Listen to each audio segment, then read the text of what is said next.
Ako nga pala si Boss Art, retired tambay, kaya nagpapakain na lang ng manok. Ngayong araw pala mga boss ay mamipitas tayo ng gulay ng kapitbahay. Kinuha ko na nga yung lalagyan natin at napadaan ko ulit dito sa aking incubator at ayan, hinaplos-haplos ko ulit yung mga itlog para pampaswerte mga boss. Ito nga pala yung mga alaga kong mga manok mga boss. Ayan, ang dami. Inuusan ko na nga yung mahiwagan naming gate. Tara, punta na tayo dun sa aking pagkukuhanan ng gulay.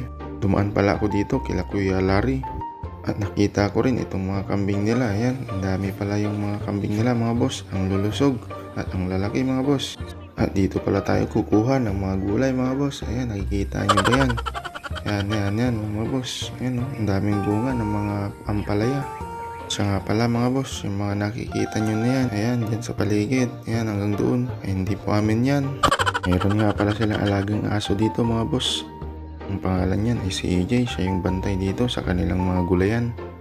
Dito pala sa kanilang mga gulayan mga boss, ay ang dami nilang tanim. Pleto na po yan, pwede kang magpakbet. Dumating na nga si Kuya Supring. Siya pala ang may-ari ng gulayan mga boss. Yan ang hasyendero dito sa lupa. Yan palang aso nila mga boss ay may anak. Tinanong ko kung ilan yung anak niya. Tigara anak ko tanay, si AJ yun. Samplura, natay masakit. Tampo pala yung anak ni AJ mga boss, pero namatay daw yung isa. Sayang naman. Lahi pala yung aso nila mga boss, lahing aso. Ito mga pala yung sili nila mga boss, siling pahaba. Yan po ay pwede sa pangsigang, panggulay mga boss.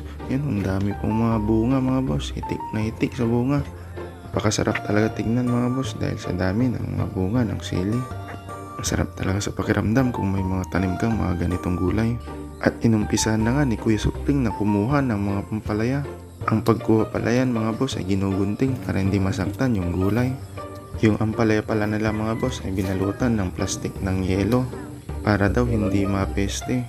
Kasi pag dinapuan ng insekto yan mga boss ay tinutusok yan. At doon mag-uumpisa ang pagkabulok sa loob mga boss. Kaya lahat ng bunga ay nilalagyan ng plastik. At ito na nga pala yung aming mga nakuhang mga ampalaya mga boss. Ayan, marami na. At pumasok na din kami dito sa loob kasi may mga bunga pa din daw dito.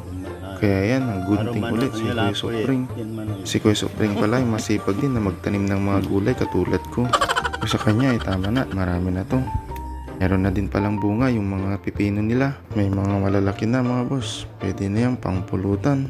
At meron pang isa dito mga boss. Ayan, unang bunga ng mga pipino yan mga boss. Pag unang bunga pala mga boss ay ginagawang binhi. Napitas na din si Kuya Supring ng mga okra. Ang dami pala ng mga bunga ng kanilang okra mga boss. Ayan, yung iba tumanda na. Kaya hindi na pwedeng kuhanin. Kasi matigas na ito mga boss. At hindi na pwedeng lutuin. Ang pagtatanim pala ng mga okra mga boss ay pwede mong itusok-tusok lang yan sa gilid at tutubo na. At namitas na din si Kuya Supring ng mga sitaw. Yung kanilang mga sitaw pala mga boss ay napakahaba at ang lulusog. Ang pagtatanim pala ng gulay mga boss ay kailangan din ng atensyon. Parang jowa mo lang. Kailangan mo din itong bisitahin araw-araw. Kamamaya may namimitas na ng iba. Tulad nung ex mo, pinitas na ng iba.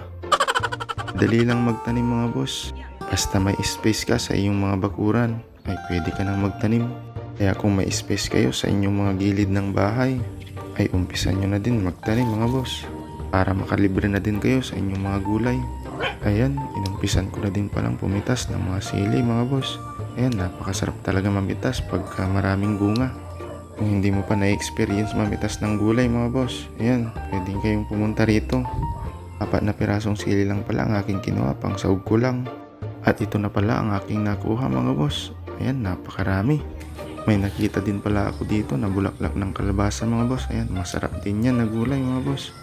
Kaya kinuha ko na. Meron din daw dito sa kabila. Kaya yan, pinitas ko na din mga boss. Yan, napakasarap talaga yan mga boss. Yung gulay na yan. Bulaklak po ng kalabasa yan. At kung hindi pa kayo nakakatikim yan mga boss, ay subukan nyo na. Pag bibili pala kayo sa palengke niyan mga boss ay medyo may kamahalan. Kasi madalang lang yan. Nadaanan ko din tong sa luyo ni Kuya Larry mga boss. Kaya yan, namitas na din ako. Pakasarap talaga mamuhay sa probinsya mga boss. Kasi sabi nila magtanim-tanim ka lang ay may mauulam ka na. Hindi katulad sa Maynila mga boss. Lahat binibili. at ang mamahal pa ng mga gulay.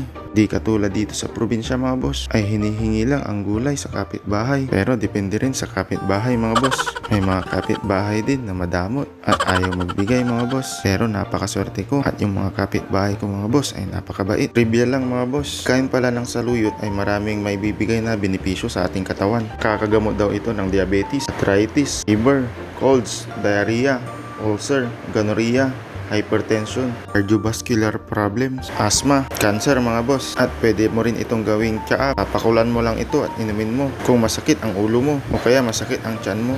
Marami din palang alagang mga manok si Kuya Larry, pati pato mga boss. Makikidan nga ulit tayo sa kanila. Nga pala yung mga alaga nilang mga manok at pato. Kita ko na nga pala si Daryl at si Kuya Larry mga boss. Gising na pala sila. Good morning Daryl. Good morning. Good Art. Good morning Kuya Larry. Good morning, Boss Art. At nakauwi na nga tayo mga boss at ito yung mga nakuha nating mga gulay. Napakadami at fresh na fresh. Pakasarap talaga lutuin yung mga fresh na gulay mga boss pag bagong pitas pa lang. Nakalibre na naman tayo ng ating pangulam mga boss. Ganyan lang ang buhay mga boss. Kung mabait ka sa kapitbahay mo ay magiging mabait din sila mga boss. Kaya huwag niyong awayin yung mga kapitbahay niyo para bigyan din kayo ng kanilang mga gulay. Hanggang dito na lang ang aking video mga boss. Maraming salamat nga pala sa inyong panonood ng aking mga video. Huwag niyo palang kalimutang mag-like and share at follow na din mga boss. Okay, ingat kayo palagi. Maraming salamat. Bye-bye!